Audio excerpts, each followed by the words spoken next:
निफाड दर्पणच्या वतीने लासलगाव येथील सुवर्ण युग आणणाऱ्या आपल्या कुठलाही राजकीय पार्श्वभूमी नसताना कॅम्प्युटर इंजिनियर असलेल्या परंतु राजकारणात प्रवेश केल्यानंतर सामाजिक जाणीव व राजकीय जाणीव अशा दोन्ही जाणीवेतून आपल्या पारदर्शक व लोकहिताच्या निर्णयाने बाजार समितीच्या स्थापनेपासून स्त्री शक्तीचा जागर अर्थात प्रथमच स्त्री शक्ती विराजमान होणाऱ्या लासलगाव कृषी उत्पन्न बाजार समितीच्या पहिल्या महिला सभापती सन्माननीय सुवर्णाताई जगताप यांच्या आपण आज कार्यालयात आलो आहोत आणि स्त्री शक्तीचा जागर काय असतो, एका स्त्रीने ठरवल्यानंतर काय करू शकते सामाजिक परिवर्तन, हे आज आपण त्यांच्याशी मुलाखत करताना समाजापुढे मांडणार आहोत.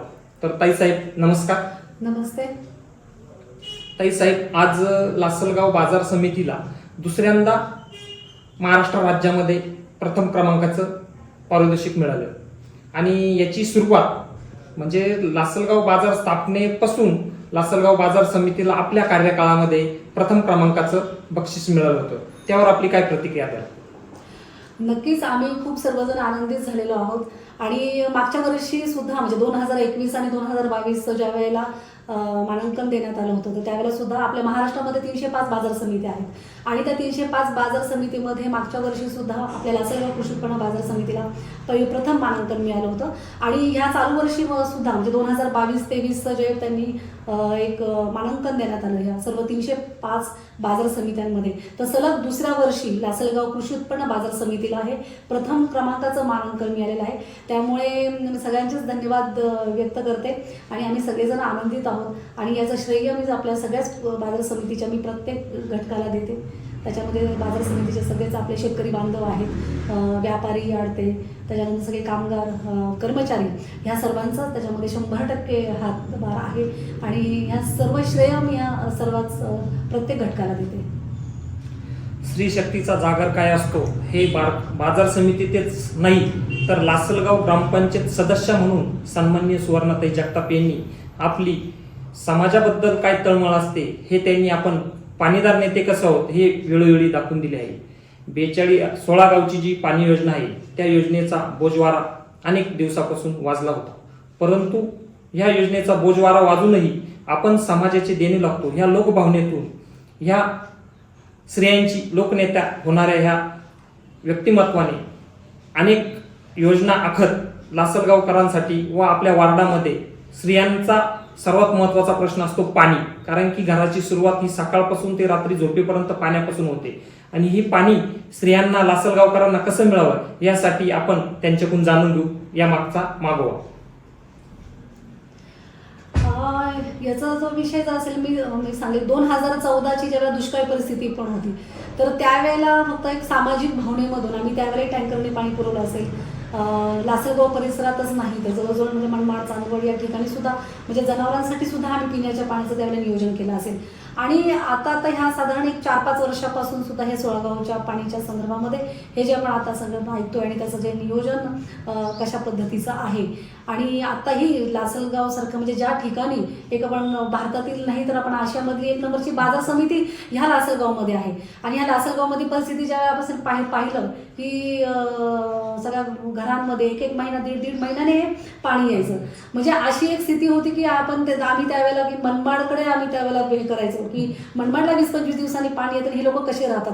पण तीच परिस्थिती आम्हाला काही वर्षांनी आमच्या लासलगावमध्ये इथे पाहण्यास मिळाली आणि निश्चितच लासलगावची लोकसंख्या ही दिवसेंदिवस वाढत आहे. त्यामध्ये रोजगार आणि त्याच्यानंतर बरेच जे लोक आहेत कामधंद्याच्या निमित्ताने बाहेर पडत असतात आणि मग केवळ त्या पाण्याच्या याच्यासाठी त्यांना अवलंबून राहावं लागतं. बऱ्याच स्त्रियांना फक्त पाण्यासाठी त्यांना घरी थांबावं लागतं कारण कुठल्याही प्रकारचं पाण्याचं नियोजन नाही, कोणत्या दिवशी पाणी येईल ह्या त्या गृहिणीला माहिती नसतं आणि जर त्या महिन्यातून 1 दिवस पाणी येतं त्यावेळेला 1 दिवस जर ती नसेल तर मग डायरेक्ट तिला दुसऱ्या महिन्यात म्हणजे 2 महिन्याने तिला पाणी मिळतं. आणि तर अशा ह्या सगळ्या ज्या गोष्टी आहेत आम्ही वारंवार जरी राजकीय याच्यामध्ये असलो तर सामाजिक भान ठेवून मी प्रत्येक वेळेला लासलगावमध्ये माझ्या वॉर्डमध्ये, कारण मी लासलगावची वॉर्ड क्रमांक 3 मधून निवडून आलेली मी सदस्य देखील आहे, मग त्यामुळे वॉर्ड नंबर 3 मध्ये कर्तव्याच्या हिशोबातून सुद्धा आम्ही टँकरने पाणी पुरवलेलं आहे. आणि ह्या 16 गावच्या पाणीच्या याच्यामध्ये केंद्रीय याच्यामधून सुद्धा 50% निधी हा केंद्राचा आलेला आहे, त्याच्यानंतर राज्याचा 50% निधी हा लावलेला आहे. आणि आता ही 1 वर्षापासून आता हे कामकाज हे 16 गाव पाण्याचं हे चालू आहे, प्रोजेक्ट चालू आहे. आणि आता कुठेतरी आता आहे गाडी रुळावर आलेली आहे, एक साधारण 8-10 दिवसाच्या अंतराने आता पाणी येत आहे. पण तरीही अजून समस्या आहेच, हे मेंटेनन्स आहे, कुठे ना कुठेतरी पाईपलाईन फुटतेच आहे. मेंटेनन्समध्ये पुन्हा 7-8 दिवस येतात, पुन्हा ते 15 दिवसावर तो विषय पाणी याचा जातोय. त्याच्यामुळे हे एक 100% ही कार्यान्वित व्हायला पाहिजे आणि कमीत कमी तिचा मेंटेनन्स हा झाला पाहिजे. आणि कुठेतरी मला एक असं वाटतं की बऱ्याच ठिकाणी असं आहे की प्रायव्हेट सेक्टरला किंवा प्रायव्हेट एजन्सीला जर काम दिलं तर निश्चितच ते 100% त्याच्यावर वेळ देतात. त्यांची यंत्रणा असते, त्यांचा स्टाफ असतो. आणि आपण जर मला असं वाटतं ते प्रायव्हेट जर सेक्टरला, प्रायव्हेट जर एजन्सीला हे जर काम जर दिलं तर निश्चितच मला असं वाटतं हे पाणी पुरवठा जो आहे हा सातत्याने जो होणारा त्याच्यामध्ये एक विलंब आहे, सातत्याने त्याच्यामध्ये विस्कळीतपणा आहे, हा निश्चितच मला असं वाटतं हा थांबला जाईल. आपण एक कम्प्युटर इंजिनियर आहात आणि आपण आपला जी ऐश्वर्या कन्स्ट्रक्शन कंपनी किंवा अजून दुसरी दीप कन्स्ट्रक्शन इंडिया प्रायव्हेट लिमिटेड ह्या कंपन्या चालवताना आपण एक मॅनेजिंग डायरेक्टर म्हणून आपण ह्या कंपन्या चालवतात. हीच पार्श्वभूमी वापरून आपण लासलगाव बाजार समितीमध्ये कारभार करण्याचा प्रयत्न केला. यामध्ये आपण अमावस्येला लिलाव बंद असायचे ते चालू करण्याचा आपल्या कार्यकाळात प्रयत्न केला. त्याच्यानंतर अनेक असे समाज उपयोगी घटना किंवा गोष्टी आपण आपल्या कार्यकाळात केल्या. त्यावर आपण काय सांगू इच्छिता? तसं पाहायला गेलं तर जेव्हा मी एका कंपनी चालवते तर निश्चित जेव्हा मी कंपनी चालवत असते तर मला असं वाटतं की कंपनीचा हा फायदा कुठेतरी झाला पाहिजे. आणि जी आहे समजा जेवढा स्टाफ आहे त्याच्यामध्येच आपण कसं कामाची क्वालिटी त्याच्यानंतर क्वांटिटी देखील कशी वाढेल याच्याने मी म्हणजे विचार असतो. आणि ज्या वेळेला प्रथम मी 4 वर्षापूर्वी बाजार समितीची सभापती म्हणून माझ्याकडे ज्या वेळेला ते कार्यभार आला तर त्यावेळेला आपण मी म्हटलं की ही जशी ही संस्था आहे ठीक आहे, कन्स्ट्रक्शनची जरी फर्म ही वेगळी असेल आणि बाजार समिती ही वेगळी असेल पण निश्चितच त्याचे काही ध्येय धोरणे हे कमीत कमी एक सेम राहतात. आणि ज्या वेळेला की आहे त्याच इन्फ्रास्ट्रक्चरमध्ये आहे त्याच स्टाफमध्ये आपण काय हे कामकाज वाढवू नये.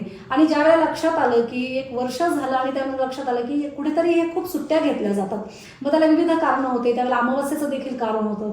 तर पण जे कारण 75 वर्षापूर्वीचं कारण वेगळं असू शकतं, पण आता आपण ज्या वेळेला हायटेक आपण कॉम्प्युटरच्या दुनियेत आहोत तर मला असं वाटतं कुठे ना कुठे एक याच्यामध्ये आणारे आपण दिवाळीला जेव्हा अमावस्येच्या दिवशी आपण पूजा करतो उलट आपण लक्ष्मीचं आपण स्वागत करतो. मग अशा वेळेला आपण दिवाळीच्या दिवशी किंवा अमावस्येच्या दिवशी आपण का बंद ठेवावेत. आणि मग निश्चितच त्याच्यामुळे सगळे शेतकरी बांधव असतील, व्यापारी बंधू असतील, त्यांच्याकडनं सकारात्मक मला रिप्लाय आला. आणि त्यानंतर मग आम्ही अमावस्येच्या दिवशी आम्ही लासलगाव बाजार समितीचं कामकाज हे चालू ठेवलं. आणि खूप म्हणजे ते एक यशस्वी होऊन आणि इतर महाराष्ट्रातल्या बाकीच्या बाजार समितीने सुद्धा अमावस्येला कामकाज चालू ठेवलं. आणि याचा परिपाक हा असा झाला की अमावस्येचे तुमचे 12 अमावस्या, वर्षातून 12 अमावस्याच्या 12 सुट्ट्या आणि त्यानंतर शनिवारी जे बंद असायचे ते शनिवार चालू केले. तर वर्षातले 48 शनिवार, 48 + 12 हे झाले 60, 2 महिने. आणि त्यानंतर काही दिवाळीतले सुट्ट्या होत्या, मार्च एंडला काही बंद असायचे आणि बाकीच्या अनावश्यक आम्ही त्या सुट्ट्या कमी करू आम्ही जवळजवळ 3 महिन्याचं कामकाज आम्ही हे बाजार समितीमध्ये वाढवलं. आणि त्याचा परिपाक असा झाला की वर्षाला कमीत कमी 450 ते 500 कोटीची उलाढाल वाढली. आणि मग जवळजवळ म्हणजे 500 कोटीची जर वर्षाला आपण म्हणू शकतो तर साधारण 4 वर्षामध्ये 2000 कोटीची ही उलाढाल वाढली. आणि निश्चितच मला आनंद आहे याच्यामध्ये. आम्ही कुठलंही इन्फ्रास्ट्रक्चर तेच आहे, तुमची जी मनुष्यबळ आहे तेच आहे, स्टाफ तोच आहे, पण याच्यातून एक कुठेतरी एक आहे की आपण एक ज्या वेळेला सकारात्मक आपण निर्णय घेतो आणि त्याचे पॉझिटिव्ह गोष्ट घेतली जाते. कधी कधी प्रत्येक निर्णय घेतो त्यावेळेला फायदाच होतो असं काही नसतं, पण त्यावेळेला आपण तो निर्णय जर घेण्याची आपण ती क्षमता दाखवली. आणि निश्चितच सगळ्यांच्या बाजार समितीच्या प्रत्येक घटकाने मला त्यावेळेला खूप साथ दिली आणि त्यांच्या मदतीनेच मला असं वाटतं ह्या 4 वर्षांमध्ये मी एक चांगला म्हणजे कामकाज करू शकले. आणि निश्चितच म्हणजे कोरोना काळ असून सुद्धा हे मी ॲड करू इच्छिते की कोरोना काळ असून सुद्धा ज्या वेळेला बाकीचे सगळे बिझनेस सेक्टर बंद पडले होते पण त्याच वेळेला आपल्या ह्या कृषी व्यवसायाने बाजार समितीने आपल्याला तारलेलं आहे.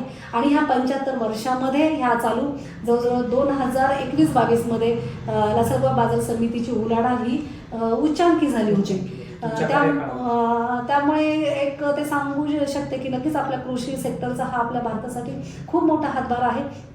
आणि फक्त भारताची अर्थव्यवस्था कृषीवर आहे आपण असं जरी पुस्तकातून म्हणतो तरी पण एक प्रॅक्टिकली सुद्धा तो भाग कसा आहे हे आपल्याला कोरोना पिरियडमध्ये दाखवून दिलेला आहे. त्याच्या ॲडिशनल मी एक सांगू शकते की भाजीपाल्यासाठी ज्या वेळेला खानगाव मार्केट म्हणजे तिकडे खडक माळेगाव आणि खानगावचे काही शेतकरी बांधव आले होते की ताई आम्हाला नाशिक हे खूप लांब पडतं आणि आमचा भाजीपाला खूप छोटा राहतो, ट्रान्सपोर्टमध्ये आमचे जर निम्मे पैसे जातात तर आमच्या हातामध्ये काही उरत नाही. तर म्हटलं निश्चितच आपण आपल्या इथे खडक माळेगाव खानगावला आपण ते चालू करूया. आणि त्यावेळेला सुद्धा साधारण 3 वर्षापूर्वी आम्ही ती सुरुवात केली. एक छोट्याशा आम्ही एका प्रोजेक्टच्यापासून सुरुवात केली आणि आज अशी तिची उलाढाल ही जवळजवळ आता 3 वर्षापासून आम्ही पाहतोय की 50 कोटीच्या वर गेलेली आहे की जिथे झिरो म्हणजे हे होतं रुपयाचं देखील तिथे काहीच उत्पन्न नव्हतं आणि आजच्या तारखेला 50 कोटीच्या वर ती उलाढाल आहे. आणि निश्चितच मी सांगू शकते की महाराष्ट्रात नाही तर भारतामध्ये एक मोठं मिरची हब इथे आपल्या खडक माळेगावला होऊ शकतं. आणि त्याचा खूप मोठ्या सगळ्या म्हणजे आपल्याच तालुक्यामध्ये नाही तर जवळजवळ म्हणजे औरंगाबाद असेल, नगर असेल, इकडे तुमचं मोठ्या प्रमाणामध्ये इथे येतात. तर मला असं वाटतं निश्चितच. आणि अजून तर काहीच नाही, अजून आम्हाला इन्फ्रास्ट्रक्चर सुद्धा तिथे केलेलं नाहीये, अजूनही आमच्या ताब्यामध्ये जमीन मिळालेली नाहीये. आणि पुढचं एक स्वप्न आहे तिथं मोठ्या प्रकारामध्ये इन्फ्रास्ट्रक्चर उभं करणं, गोडाऊन उभे करणे. आणि एक स्वप्न आहे की महाराष्ट्रातलेच नाही तर भारतातील एक नंबरचं एक मिरची हब तिथे तयार कसं होईल या दृष्टिकोनातून आमचा म्हणजे सगळ्याच माझ्यासोबतचे जे डायरेक्टर आहे त्यांचा एक त्या पद्धतीने एक विचार चालू आहे. ताई साहेबांनी आता सांगितलं का एक मिरची हब खांडगाव नूतन मार्केटमध्ये करायचं. तर सांगायला आनंद वाटतो की पालखेड मिरची म्हणून आपल्याकडे जुन्या परंपरानुसार पालखेड मिरची म्हणून एक गाव आहे आणि त्या गावामध्ये पुरातन काळी सगळे लोक मिरची तिथे विक्रीसाठी जायची. ती मिरची तिथे म्हणून त्या गावाला पालखेड मिरची नाव पडलं. परंतु ताई साहेबांनी त्यांच्या कार्यकाळामध्ये खांडगाव नजीकलं जे मार्केट चालू केलं त्या मार्केटमुळे त्याला लागून सारोळे खुर्द गाव आहे. त्या गावामध्ये 2014 साली वातावरण बदल म्हणा किंवा आसमानी सुलतानी संकटाने 242 घरे पाऊस अतिवृष्टीमुळे जमीनदोस्त झाली आणि ती जमीनदोस्त झाली. बागेचे द्राक्ष बागेचे असतील, टोमॅटो, कांदा सर्व पिकांचं नुकसान झालं. त्याच्यानंतर त्या बळीराजाला असा प्रश्न पडला का उभं राहायचं कसं. तर त्या बळीराजाला तिथून कुणीतरी एक आश्वासक म्हणून एक मिरचीचं पीक करा तुम्ही. आणि तिथून जी मिरचीचं पीक सुरू झालं तर मार्केट कमिटी इथे आली आणि तिथून ज्या पद्धतीनं मिरचीचं पीक सुरू झालं तर आज पालखेड मिरची ऐवजी सारोळी मिरची असं झालं. आणि त्या मिरचीला मार्केट तुम्ही उपलब्ध करून दिलं. त्याच्यामुळे द्राक्ष बागेनंतर लोकांना एक मिरची एक आश्वासक पीक झालं. आणि मला निफाड दर्पणच्या वतीने सांगायला आनंद वाटतो की त्याची सुरुवात तुम्ही खानगाव सारख्या एका छोट्याशा गावामधून आज भारतातलं सर्वात मोठं मिरचीचं मार्केट तुम्हाला उभं करायचंय.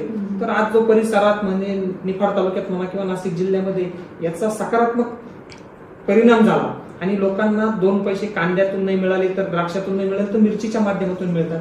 तर याचं सारं श्रेय निफाड दर्पणच्या माध्यमातून आम्हाला सांगायला आवडेल की याचं सारं श्रेय सन्माननीय सुवर्णाताई जगताप यांना जातं. आता एक महत्वाचा प्रश्न हा पती पत्नी दोघेही राजकारणात आणि एक जिल्हा परिषद सदस्य होत्या तर तुम्ही मार्केट कमिटीच्या डायरेक्टर होत्या, नंतर सभापती झाल्या. आता तुम्ही दोघे पण मार्केट कमिटीचे सन्माननीय विद्यमान संचालक म्हणून आहात. हे सर्व करत असताना तुमची जी कंपनी आहे या कंपनीला वेळ द्यायचा, राजकारणासाठी वेळ द्यायचा, त्यानंतर मार्केट कमिटीला वेळ द्यायचा, हे सगळं नियोजन तुम्ही दोघे कसे हँडल करता? होत जातं. ऍक्च्युली आता कसं झालं जबाबदाऱ्या खूप वाढलेल्या आहेत आणि कंपनी तर सांभाळायची आहे, आपली जी रोजीरोटी आहे तिला वेळ द्यायचा आहे. मला पहिल्यापेक्षा जास्त काम करावं लागतं, जास्त वेळ द्यावा लागतो आणि नियोजन करावं लागतं. नियोजनाशिवाय कुठलीही गोष्ट साध्य होत नाही असं मला अनुभवाने निश्चितच वाटतं. आणि कंपनीचे जे आहे ते सगळे ते कामकाज ते पूर्ण प्लॅनिंगने तर करावंच लागतं. आम्ही दोघंही जे पण आहे आमच्या कन्स्ट्रक्शन कंपनीमध्ये आहोत. सगळ्या ॲडमिनिस्ट्रेशनचं मला ऑफिसचं मला पाहावं लागतं आणि मग साईटवर जे पण असेल फील्डवर्क स्वतः नाना पाहतात आणि सगळं प्लॅनिंगने त्या सगळ्या गोष्टी पाहायच्या. नियोजन करायचं, कामं करून घ्यायचे. आणि इथेच ऑफिस असल्यामुळे, वर राहण्याचं आणि खाली ऑफिस असल्यामुळे ज्या ज्या लोकांना काही समस्या असतात, कुठल्याही ग्रामपंचायतच्या माध्यमातून असेल, बाजार समितीच्या माध्यमातून असेल किंवा जिल्हा परिषदच्या माध्यमातून, गटातून काही लोक समस्या घेऊन येतात. मी इथे खाली ऑफिसमध्येच असते, त्याच्यामुळे माझ्या कंपनीच्या कामासोबत ते पण कामं होत जातात. मला काही त्यांच्यासाठी वेगळा वेळ काढावा लागत नाही. काहींचे फोनवर सुद्धा मीच त्यांना सांगते की जर माझ्या फोन आला की तुम्ही फक्त तेवढंच असेल तर इथपर्यंत तुम्ही येऊ नका. त्यांच्या फोनवरनं सुद्धा त्यांच्या समस्या ऐकून आणि त्याचं सोल्युशन आपण जर त्यांना दिलं तर निश्चितच त्यांचाही वेळ जातो आणि सगळा त्याचाही त्रास तो कमी होतो. आणि जे आहे ते करत राहायचं. आता शेवटी एक तुम्ही सामाजिक याच्यामध्ये असता, तुमच्याकडे राजकीय ज्यावेळेला पद असतं तुम्हाला आणि तुमच्या त्या राजकीय याच्यामधून तुम्हाला ती जबाबदारी आलेली असते, तर ते निश्चितच तुम्ही ती नाकारू शकत नाही की माझ्याकडे हे काम आहे, मला वेळ नाही, म्हणून आपण ते करू शकत नाही कुठल्याही याच्यामधून. आणि माझे म्हणजे फोन कोरोना काळापासून ते 24 तास फोन माझे हे सगळ्यांकडे असायचे. आत्तासुद्धा आम्ही असंच केलं, कधीही त्यांचा फोन आला कुठल्याही बाबतीत, त्यांना जर काही माझ्याकडनं किंवा नानांकडनं जर त्यांना काही मदत पाहिजे असेल तर निश्चितच आम्ही ते दोघं सुद्धा आम्ही आमच्या परीने देण्याचा प्रयत्न करतो. आणि ठीक आहे, आम्ही आमच्या कामाच्या व्यापातून किंवा काही वेळेला आम्ही कमी पडत असू, पण निश्चितच काही वेळेला मिस कॉलमध्ये पण फोन जातात. काहींना फोन केला होता राहून गेला, पण मग निश्चित संध्याकाळी मी ते मेसेज पाहत राहते. आणि जर मिस कॉलमध्ये जर फोन गेला असेल तर निश्चितच त्यांना फोन करून काही काम होतं का हे मी निश्चितच विचारते. आणि होतं चालू आहे आता असंच. याच्यानंतरही आम्ही दोघेही असंच या पद्धतीने आता म्हणजे काम करू. आणि दोघेही बाजार समितीवर आम्ही एक डायरेक्टर म्हणून आम्ही निवडून आलेलो आहे. तर निश्चितच शेतकऱ्यांच्या हितासाठी आणि जे शेतकऱ्यांच्या हितासाठी ह्या 4 वर्षामध्ये पण जेवढं करता आलं असेच पुढे आम्ही या शेतकऱ्यांसाठी हितासाठी जे करता येईल निश्चितच आम्ही ते करण्याचा प्रयत्न करू. आणि पुन्हा एकदा म्हणजे आमच्यावर विश्वास ठेवून शेतकरी वर्ग असेल, सगळेच जनता असेल, ही कायम आमच्यावर विश्वास ठेवून आणि आम्हाला एक संधी उपलब्ध करून देत असत. त्याच्यामुळे आमचं जे आहे ते सगळं जनतेचं आहे, आमचं जे आहे ते सगळं शेतकरी बंधूंचं आहे. त्यामुळे याच्यानंतर सुद्धा जे आहे ते सगळं पुढचं आमचं वेळ असेल किंवा आमच्या सगळ्यांचं जे पुढचं जीवन असेल हे तर सर्वांसाठीच आहे. लासलगाव परिसरात म्हणा किंवा लासलगाव येवला मतदारसंघात म्हणा, एक DK नाना म्हटले का एक परिसरामध्ये असं एक वलय झालंय का DK नाना म्हणजे कुबेर. मग ते स्वभावाने कुबेर का पैशाने कुबेर किंवा अजून काही कारण, पण एक त्यांचं एक जे वलय झालंय एक कुबेर म्हणून. आणि त्यांच्याकडे पाहण्याचा दृष्टिकोन हा जनतेचा एक सालस व्यक्तिमत्व म्हणून DK नानांकडे बघितलं जातं. आणि ज्यावेळेस यशस्वी पुरुष असतो त्याच्या मागे एक स्त्री शक्तीचा आधार असावा लागतो, स्त्री भक्कम पाठबळ असावं लागतं. तर ते तुमच्या रूपाने आता समाजाला दिसतंय. परंतु DK नानांनी राजकारणात प्रवेश केल्यानंतर, DK नानांच्या नंतर तुम्ही राजकारणात आला, तर DK नाना ज्यावेळेस राजकारणात होता त्यावेळेस काय असतं, ज्यावेळेस माणूस सामाजिक काम करत असताना व्यवसायाचे सोडून अनेक फोन येतात, अनेक काम येतात, कुटुंबाला वेळ देता येत नाही किंवा कुठे फंक्शनला जाता येत नाही. त्यावेळेस घरामध्ये अशी काही चिडचिड किंवा वातावरण काही असं म्हणजे पती पत्नी म्हणून तुमच्यामध्ये असं काही झालं? चिडचिड व्हायला सुद्धा वेळ पाहिजे असतं. म्हणजे जर बोलायचं असेल किंवा काहीतरी ते स्वतः पाहिजे घरामध्ये, त्यावेळेला आपण राग व्यक्त करू शकू किंवा काही. पण आम्ही आता ते समजून घेतलेलं आहे, कारण जनतेच्या अपेक्षा खूप आहेत. एक साधारण उदाहरण जर घेतलं तर समजा नवरात्री आहेत, गणपती आहे, त्याच्यामध्ये दोघांना आम्हाला आरतीचं आमंत्रण असं यायचं. पण ते इतक्या ठिकाणी आमंत्रण यायचं की आम्हाला जोडीने जाणं सुद्धा शक्य नव्हतं. मग अशा वेळेला आम्हीच विभागून घ्यायचो की तुम्ही कुठे जायचं किंवा मी कुठे जायचं. त्यामुळे खूप अवघड झालेलं आहे, कारण आता कसं म्हणजे कामाचा व्याप वाढलेला आहे आणि आमच्या स्वतःच्या कंपनीकडे कामाकडे लक्ष देऊन आणि ह्या बाकीच्या सामाजिक कामाकडे लक्ष द्यावं लागतं, लोकांच्या प्रश्नाकडे वेळ द्यावा लागतो. पण आम्ही जसं म्हणजे जमेल तसं ते त्यांच्या परीने वेळ देत राहतात, मी माझ्या परीने वेळ देत राहते. आणि जरी मला समजा इथे ऑफिसमध्ये नसेल तरी ते फोनच्या माध्यमातून सगळ्यांना भेटत असतात. आणि मी इथे ऑफिसमध्ये असेल तरी ज्यांना ज्या वेळेला प्रत्यक्ष भेटायचं असेल तर मी त्यांना प्रत्यक्ष भेटत असते. त्यामुळे असं नाही की नानांकडे आलेले आणि ते म्हणजे मी हँडल करायचं नाही, असं होत नाही. त्याच्यामुळे दोघांचे प्रश्न असेल तरी मी ते दोघांचे प्रश्न हँडल करत राहते. आणि सर्वच आता म्हणजे कंपनीची जबाबदाऱ्या करून आपल्या बाकीचे राजकीय प्रश्न असतील, सामाजिक प्रश्न असतील याच्यावर याकडे वेळ द्यावा लागतो आणि आम्ही दोघांच्या परीने आम्ही वेळ देतो. एकत्रित कुठेही जाता येत नसलं तरी आम्ही वेगवेगळ्या वेळी जाऊन आणि ते आम्ही त्या गोष्टी साध्य करत असतो. आता ग्रामपंचायतच्या माध्यमातून तुम्ही ग्रामपंचायतीमध्ये कार्य केलं, बाजार समितीच्या माध्यमातून तुम्ही स्वतः व्यक्तिगत काम केलं, आता दोघे पण बाजार समितीमध्ये आहेत, नानांनी जिल्हा परिषदेमध्ये काम केलं. परंतु आता जनतेच्या अपेक्षा खूप वाढलेल्या आहेत तुमच्याकडे. आता जनतेच्या अपेक्षा अशा वाढलेल्या आहेत का येवला लासलगाव मतदारसंघात आता आपण विद्यमान सरकार तुमचं आहे, दिल्लीत पण आहे, राज्यात पण आहे. आता लासलगाव येवला मतदारसंघामध्ये विधानसभेची जी उमेदवारी जर भाजपला मिळाली, तुमच्या दोघांमधून कोण उमेदवारी करेल? नाही, अजून अशा प्रकारे कसं काही विचार झालेला नाहीये. आता शक्यतो आम्ही फक्त लोकल जे आहे राजकीय पद आणि पक्षाची जी काही जबाबदारी आहे ती आम्ही दोघंही आता आम्ही ती सांभाळत आहोत.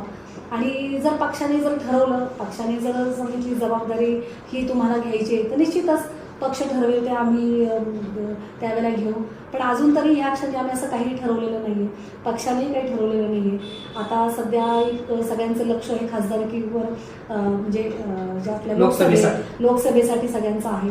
पक्षाचाही विचार त्या माध्यमातून तसं कामाचं स्वरूप दिलं जात आहे. त्याच्यामुळे अजून सगळी विधानसभा, पुढच्या जिल्हा परिषद ह्या गोष्टींचा अजून काही विचार केलेला नाही.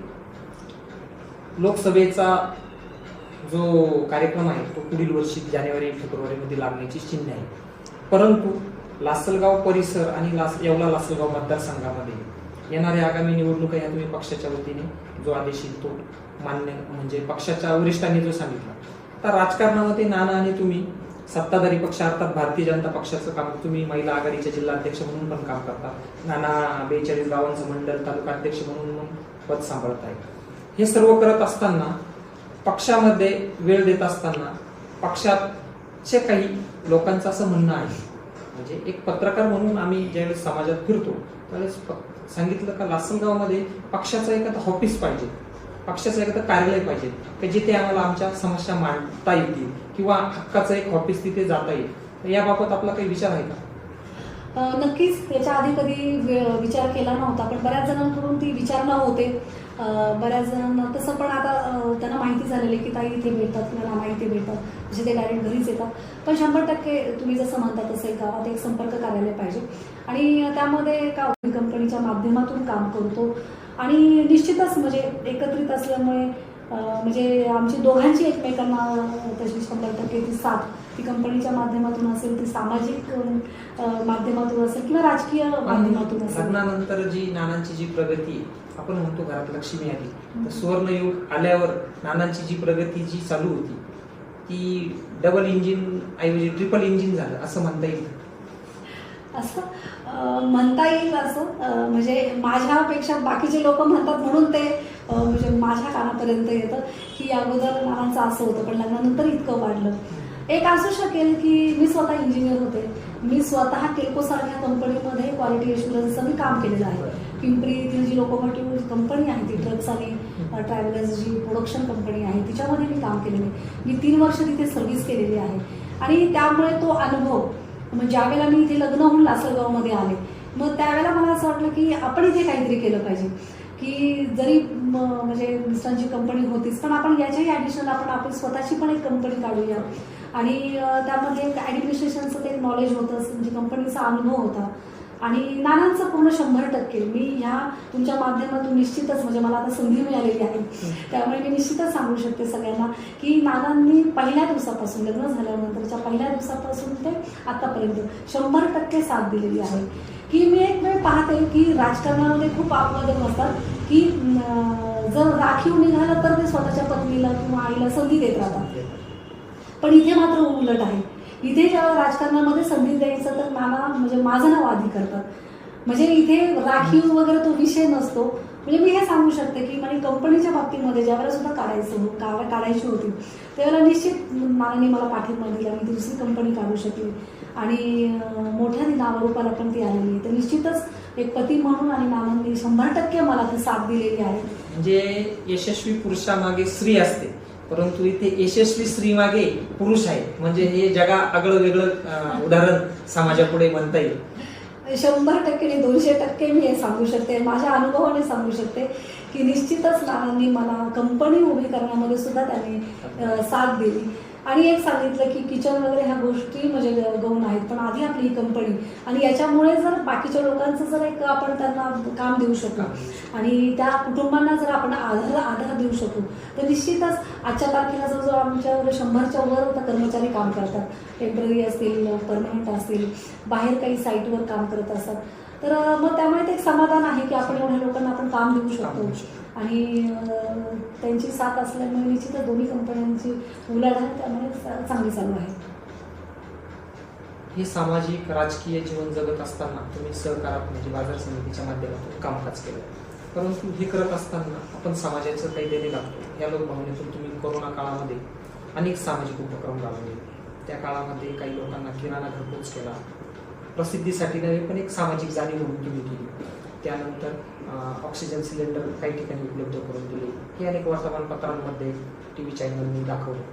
हे सर्व करत असताना यामागचा उद्देश राजकीय फायदा मिळवण्यासाठी होता की आपण खरंच समाजाचं देणं लागतो ह्या भावनेतून होता? निश्चितच नाही. मला असं वाटतं कोरोनासारखा हा जो काही आघात असतो, 100 वर्षातून एखाद्या वेळेला येत असतो, आणि अशा वेळेला वरून काही मदत मिळेल, राजकीय असेल, सामाजिक असेल किंवा पण त्याची आपण वाट न पाहता आपल्याकडनं काय समाजाला देता येईल ही ती म्हणजे ही ती एक प्रत्येकाची एक संधी होती. आणि ज्या वेळेला म्हणजे मरणाच्या दारामध्ये लोक असताना आपण तो विचार करू शकत नाही. ज्या वेळेला लोकांना बेड मिळत नव्हते, ऑक्सिजनची कमतरता होती, त्यावेळेला म्हटलं की आपण काय घेऊ नये. त्यावेळेला जास्त नाही, पण आम्ही आमच्या परीने माझ्या कंपनीच्या वतीने आम्ही 5 ऑक्सिजन कॉन्सन्ट्रेटर ते मशीन घेतले. आणि त्याचा म्हणजे फायदा म्हणजे इतका फायदा झाला की माझ्या त्या 200 ते 250 पेशंट वाचले, हे मी म्हणू शकते. आणि ठीक आहे, मी तर उलट म्हणते की मी 5 घेतले तर बाकीच्यांनी सुद्धा घेतले असेल तर जनतेमध्ये अजून जास्त तो फायदा झाला असता. आणि त्यावेळेला तुम्हाला माहिती आहे कोरोनामध्ये परिस्थिती कशी होती, बेड मिळत नव्हते, ऑक्सिजन सिलेंडर किटची पूर्ण म्हणजे शॉर्टेज होते. अशा वेळेला की आपण काहीतरी करू शकू ह्या भावनेतून ते केलेलं आहे. त्यावेळेला रक्तदान शिबिर ज्यावेळेला मी माझं त्यावेळेला पदाचा किंवा काही असेल तो हे करून मी रक्तदान शिबिर केलेलं आहे. 50 ते 60च्या वर त्यावेळेला आम्ही त्यावेळेला बॅग्स त्या ब्लडच्या दिल्या असतील. आणि मग तो लासलगाव आणि पूर्ण परिसराला त्याचा फायदा झालेला आहे. त्यानंतर वॅक्सिनेशनचं असं होतं की त्यावेळेला वॅक्सिनेशन शॉर्टेज होत होतं, प्रत्येकाला वॅक्सिनेशन मिळत नव्हतं. तर अशा वेळेला आम्ही ते शिबिरं घेतलेले, त्यावेळेला आम्ही कॅम्प आयोजित केला होता. आणि त्यावेळेला तुम्हाला म्हणजे सांगावंसं असं वाटेल की त्यावेळेला गोडी कामगार महिला आणि ज्या हातावरच्या ज्या महिला असतील की त्या वेळ नव्हता देऊ शकत की वॅक्सिनेशन आणि त्या मोठ्या मोठ्या दवाखान्यामध्ये ते जाऊन ते घेऊ शकत नव्हत्या. तर अशांसाठी आम्ही कॅम्प तो आयोजित केला. तर एका दिवसामध्ये आम्ही जवळजवळ 1500 वॅक्सिनेशनचं केलेलं आहे. आणि एकदाने आम्ही 3दा आम्ही कॅम्प आयोजित केलेले आहे. आणि त्यानंतर सुरुवातीला मास्क वगैरे ह्या गोष्टी खूप नवीन होत्या. मास्क हा मिळतच नव्हता. त्यावेळेला 100 रुपयाला वगैरे जर विकत घ्यायला गेलं तर 100-150 रुपयाला त्याची किंमत होती. मग अशा वेळेला आम्ही पहिल्यांदा असं केलं की जे दवाखान्यामध्ये डॉक्टर्स आहेत, आपल्या जिल्हा परिषदेचे दवाखाने होते, तर ग्रामीण रुग्णालय होते, तर त्या डॉक्टर आणि परिचारिका यांना आम्ही सुरुवातीला मास्क घेऊन दिले, PPE किट आम्ही घेऊन दिले, हँडग्लोव्स घेऊन दिले की कमीत कमी हे उपचार करतात ज्यांना काही व्हायला नको. आणि त्यानंतर आम्ही मग त्यावेळेला बाजार समितीच्या माध्यमातून त्यावेळेला सर्व शेतकऱ्यांना आम्ही 25,000 मास्क वाटप केले होते. कारण त्यावेळेला अध्यादेशच असा होता की बाजार समिती ही बंद ठेवायची नव्हती. आणि अशा वेळेला जर आपल्या बाजार समितीमध्ये एंट्री कोण घेत होतं तर आपले शेतकरी बांधव हे येत होते. मग त्यांना कुठेही काही या कोरोनाची बाधा व्हायला नको, त्यांना कुठेही काही अशा गोष्टी व्हायला नको, तर आम्ही त्या माध्यमातून त्यांना 25,000 त्यावेळेला मास्कचं वाटप केलं होतं. त्यावेळेला त्यांना सुद्धा आम्ही वॅक्सिनेशनचं सुद्धा आम्ही बाजार समितीच्या माध्यमातून आम्ही त्यावेळेला कॅम्प आयोजित केला होता. तर ह्या प्रत्येक ह्या गोष्टी तुम्हाला वरून कोणी सांगतल्या जात नाहीत. ह्या तुम्ही तुमची ड्युटी की तुम्ही जर समाजाचं काही देणं लागतं तर तुम्ही तुमच्याकडे सामाजिक भावनेमधून तुम्हाला त्या गोष्टी करायच्या असतात. म्हणजे थोडक्यात लासलगावकर किंवा लासलगाव येवला मतदारसंघातील जे नाना किंवा जगताप फॅमिलीला कुबेर म्हणतात, तर कुबेर नावानेच नाही तर दायित्वानं म्हणजे कोरड्या सांत्वनांपेक्षा ओलं दायित्व महत्वाचं, ही भावना जगताप दाम्पत्याची आहे. 100% मी तर म्हणेल माझ्याबरोबर बाकीच्यांनी त्याचं अनुकरण केलं तर चांगलीच गोष्ट आहे. आणि अशी जेव्हा आपत्ती असते तर आपण त्यावेळेला सरकारी केंद्राच्या राज्याच्या आपण मदतीवर जी मदत येईल तेव्हा येईल, पण त्यावेळेला जी गोष्ट जी घडत जाईल त्यावेळेला तुम्ही काय करता हे महत्वाचं आहे. आणि ती दुसऱ्यापासून न करता मला स्वतः आपण स्वतःपासून ती सुरुवात करावी. आणि हे कोरोना काळामध्ये तर निश्चितच आम्हाला जाणवलं. नुसते तेच नाही तर आमच्या रेल्वेच्या मला एक रेल्वेच्या संदर्भात एक मी सांगू शकते की त्याचा फायदा आम्ही असा घेतला की त्यावेळेला असं होतं की गावबंदी, त्यावेळेला लॉकडाऊन होता, त्यावेळेला गावबंदी तालुकाबंदीच नाही तर जिल्हाबंदी होती, लोकांना इकडून तिकडे ते जाऊ शकत नव्हते. तर अशा वेळेला आम्ही रेल्वेचे पास करून दिले. तर जवळजवळ मी सांगू शकतो मी 500 लोकांना आम्ही ते रेल्वेचे पास करून दिले की असं असं रेल्वेच्या महत्वाचं काम आहे आणि यांना जाऊ द्यावं. तर काही जणांना म्हणजे काहींचे ऑपरेशन्स होते, काहींना दवाखान्याचे काम होते, काहींना पुण्याला जायचं होतं, काहींना मुंबईला जायचं होतं, कोणाला औरंगाबादला जायचं होतं आणि त्यांचे कामं कोणाचे ॲडमिशनचे काम होते. तर त्यांचे कामं हे अडले जाऊ नये. मग अशा वेळेला आम्ही ती सिस्टीम चालू केली की आम्ही रेल्वेचे पास आम्ही त्यांना देऊ. आणि अशा वेळेला तो केंद्रीय तो शिक्का असल्यामुळे आणि सेंट्रल रेल्वेचा तो शिक्का असल्यामुळे आणि रेल्वेमधून आम्ही ते पत्र त्यांना दिल्यामुळे तर जवळजवळ मी ते सांगू शकते 500 ते 550 लोकांना आम्ही ते पासेस अवेलेबल करून दिले आणि त्याच्यावर त्यांची कामं झाली. तुम्ही व्यवसायाचं मार्गदर्शन करताना बाळासाहेब वाघ आदरणीय स्वर्गीय बाळासाहेब वाघांबद्दल सांगितलं, परंतु राजकारणामध्ये आत्ता तुम्ही ज्या पक्षामध्ये काम करता त्याचा आदर्श आणि आम्हाला राजकारणात हे पद मिळवायचं आहे किंवा आम्हाला राजकारणात यांचा आदर्श घेऊन वाटचाल करायची आहे हे, आणि दुसरी गोष्ट अशी का सध्याच्या राज्यात आणि केंद्रात जी राजकीय परिस्थिती निर्माण झालेली आहे, म्हणजे ट्रिपल इंजिनचं सरकार राज्यात आहे, वरती बहुमताने भाजप सरकार आहे, परंतु राज्यामध्ये आजची जी परिस्थिती जर बघितली तर शेतकरी सुखी नाही. शेतकऱ्याच्या कुठल्याच मालाला हमीभाव नाही मिळू राहिला. सोयाबीनची गत असेल, कांद्याची गत असेल, तर यावर आपलं राजकीय परखड काय असेल? तुम्ही सुरुवातीला प्रश्न जो विचारला तुमचे राजकारणातले गुरु कोण, तर निश्चितच मी सांगेल की स्वर्गवासी अटल बिहारी वाजपेयी मी यांना जे गुरुस्थानी मानते. त्यांचे जेवढे पण काही त्यांची कार्य करण्याची पद्धती असेल आणि राजकारणामध्ये येऊन तुम्हाला डोकं किती शांत ठेवावं लागतं. कारण प्रत्येक आपण जे पदोपदी मिनिटाला लोक वेगवेगळ्या पद्धतीने बोलत राहतात. त्याचे तुमच्याकडनं खूप अपेक्षा असतात. त्याच्यामध्ये एखादी अपेक्षा जर पूर्ण नाही झाली तर तुम्ही जे 90% काम करतात ते काम 0 होऊन जातं.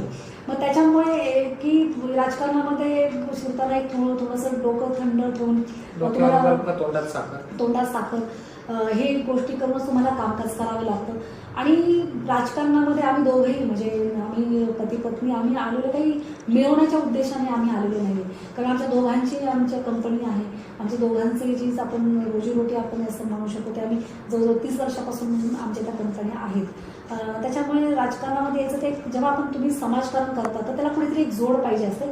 प्रत्येक गोष्ट तुम्ही घरातून तुम्ही ते करू नाही शकत. जर त्याच्याला राजकारणाची जोड मिळाली, एखादं जर काही पद असेल किंवा त्या माध्यमातून तर तुम्ही लोकांचे जास्त कामं करू शकता. हे मी जिल्हा परिषदच्या माध्यमातून मी नानांच्या माध्यमातून हे पाहिलेले आहे. मग त्यावेळेला छोटे मोठे रस्ते करणे असेल किंवा तुमचे ग्रामीण रुग्णालयाचे काही कामं असतील आणि जिल्हा परिषद शाळांचे काही कामं असेल तर निश्चितच त्या माध्यमातून ते करता आलं. आणि मग त्याची ही व्याप्तीही मोठी होत जाते. आणि प्रत्येक गोष्ट म्हणजे तुम्ही सामाजिक करताना त्याला लिमिटेशन येतं.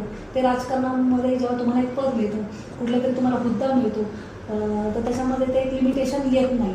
तुम्ही जेव्हा पाहिजे त्या गोष्टी तुम्ही समाजासाठी, जसं मी बाजार समितीच्या माध्यमातून मी शेतकऱ्यांसाठी करू शकतो, त्याच्यामध्ये माझा उद्देश हा नाही की मी त्याच्यासाठी काहीतरी करू शकलो हे निश्चितच आहे. आणि जे 75 वर्षांमध्ये मी केलं नाही ते मला या 4 वर्षाच्या कालावधीमध्ये मला करता आलं.